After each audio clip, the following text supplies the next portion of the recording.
সিরিয়ালে যখন বৃষ্টি পড়ে, বৃষ্টি পড়ছে সঞ্জনা কাপড়গুলো তুলে আন। হ্যাঁ মা যাই।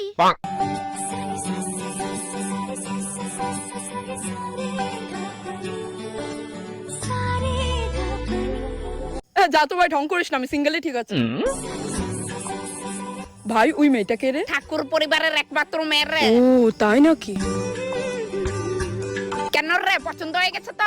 আরে দূর ভাই, কি বলিস কি না, আমার অকাত আছে নাকি রে? এ ভাই চেয়েছে ভাই চেয়েছে। এ নির্ঘাত লজ্জা পেয়েছে রে ভাই। আর বাস্তব জীবনে যখন বৃষ্টি পড়ে, কিলো রতিকে দেন দা নাকি রে, বৃষ্টি পড়তে শুনস না কাপড়টি তুই খালি আমারই কো গেরে ছুটকিরে কইতে পারো না? ব্যাং বলতো না, খালি আমারই কইবো, রাগ ওরে সাথে। বন্ধু এই মাইটাকে রে। মাই গে, আমি চিনি না।